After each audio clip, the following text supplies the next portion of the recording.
Today, let's talk about Leatherman and the 1/4 inch bit and the drivers and the tool sets that go along with it. Now, one of the first things I want to mention is that Leatherman, fairly early on, I don't really have a great set of dates when this came out, but as far as I know, this is one of the first adapters that Leatherman ever made for their tools. Now, I do think there were different versions. I assume because of the shape this one is in, that it's a little bit of a later version, but this is a very cool system right here wherein you pull up on this. I was trying to loosen it or tighten it, and you actually just pull up. I think there's like a spring inside, and then you can change the direction that this bit driver will go. Now, with mine, it came with this set of bits.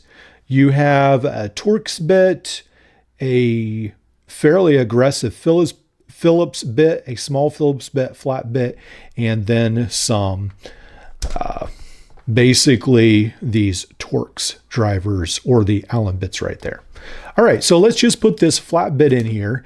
And then one of the cool things is that it also came in this really nice leather sheath right here. Let's put this stuff off to the side. This is a plastic insert that held this all. Put this here, and then this actually fits like that. A really nice set.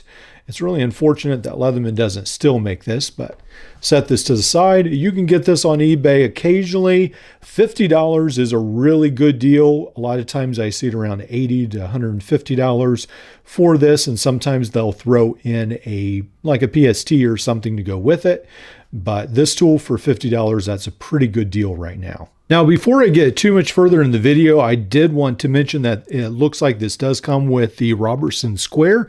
I think some of our Canadian viewers or some of those overseas have mentioned the Robertson, so it's sort of weird that, Leatherman came out with that in that kit.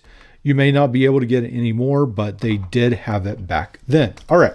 Now, I've done a little bit of research, gone back to the drawing board. It's been a little while since I've seen this adapter, and this is actually how it works. So you have your Leatherman PST almost fully closed. You bring it in here. This lip right here actually comes on the inside. These pliers close. They go down there in the middle, and you have a very strong adapter right there. That is really cool, and it feels really good in the hand. I mean, it feels like a really nice screwdriver. Very, very impressed. Now, if you're like me, you're probably wondering, well, is this adapter good for anything else on today's market? Well, I'm glad you asked, because I actually thought the closest thing to this in today's market is probably the Leatherman Bond. And if you get this just right, let's try it the other way. There we go. You can actually use this, I think, on the Leatherman Bond. Now, it's probably not a perfect fit, but yeah, just like that on the Leatherman Bond. Pretty cool. So this adapter still definitely has some value in today's market. I think this is a great example why some people look back at Leatherman, their beginning, and say, what has happened now? Now we have the Leatherman Garage and all these different colors. But in the beginning, Leatherman was continually innovating, coming up with creative solutions, always offering people more and more options to actually get work done, which is pretty cool. Now, one of the things I did want to mention is I ran across an old listing for this adapter, and it actually says that it is good for not only the PST, the PST2, the Super Tool 200, the side clip, flare, and pulse. So all those were rated as working with this, and then I think even the Bond today works with this as well. I was almost sure. I did see some pictures of the original Wave. I actually brought out my original Wave, but I don't find that it works that well with it. Yes, maybe you could rig something up, but it definitely works better with the older style tools like the PST. Now, obviously, Leatherman doesn't really hate the 1/4" bit driver, but we do see from early on, they did start with a 1/4" bit driver making adapters, and that adapter would evolve into what we have today, which is for the rebar and the Super Tool 300. Now, I looked on Leatherman's website to verify, but it seems like those are the only two tools that it talks about actually that is designed for. I feel like this adapter does work on some other tools as well, but that's what I quickly saw on their website. This is a very nice adapter. Comes in this little kit right here, I think with a couple extra bits, and then you can actually have some, or actually it may come with some extra bits in here. And then this right here, I got that sort of wedged in there, but it does hold a 1/4" bit driver. Very actually firm in this adapter. Now, one of the cool things to me is that Leatherman, when it first comes out with the Wave, actually does not have a bit driver. It's just interesting from a multi-tool historical point of view that what morphs into their best-selling multi-tool actually doesn't even have a bit driver when it's released. You'll have to wait until 2004 when the 2nd generation Wave comes out, and the Charge as well. This is a modern Wave. The 2nd generation Wave still won't have replaceable wire cutters, but then the bit holder, bit driver actually comes out, and it gets widespread use among Leatherman's tools after 2004. That's the first time I find it on a Leatherman tool. So then after that 2004 release, it is used on a bunch of tools, and today it is very standard for you to get a Leatherman tool with this bit driver. Now, when it comes to these Leatherman bits, there is a lot of controversy lately over what is really good to buy. Now, why I keep mentioning Galvanox, Next Tool, Tokoyu, some of these brands that have come out with alternatives to Leatherman, is because for a while, Leatherman bits were gone off the shelf and they were fetching premium prices on eBay. I mean, up to maybe like $100 for a bit set like this. That is ridiculous. Don't do that. Don't pay such exorbitant prices.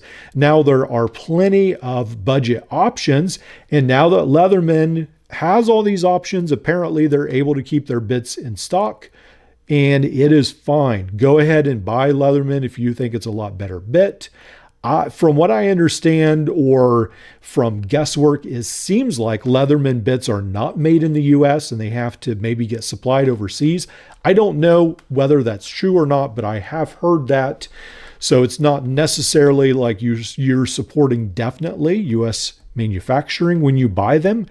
You may be getting almost the same thing from some of these other companies. Now, both of these bits, I've heard many complaints about them being too soft.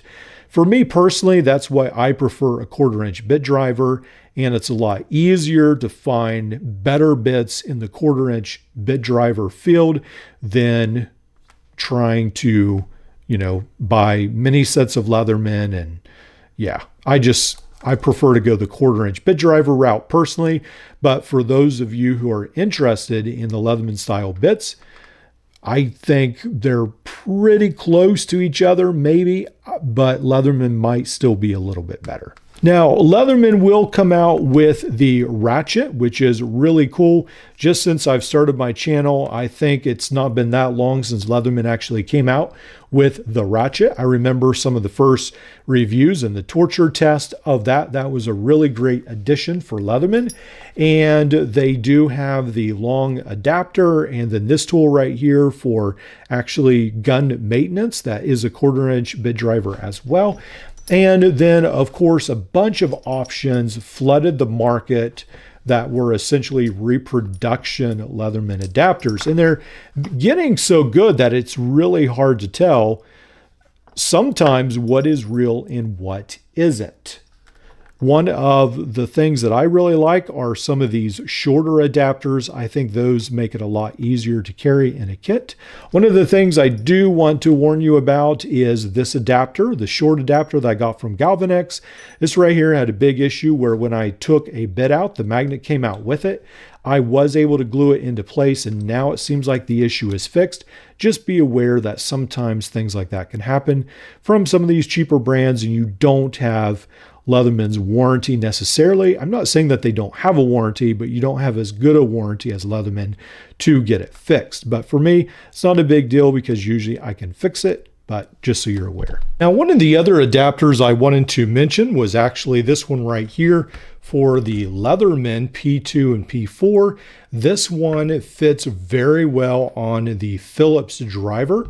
It's got a special adapter fit for 1/4 inch bits right there, and it fits really nice for the Leatherman Free P2 and P4.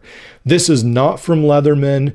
I don't even know if this is available anymore. If I find a link, I will try to put it in there, but it was actually one of the much better adapters that I have seen. I think it was about $30 at the time, and it was $30 well spent. Excellent, excellent adapter. Now with the Leatherman Arc, it came with a Leatherman bit driver, and so you could use the normal Leatherman adapters that you can buy off their website.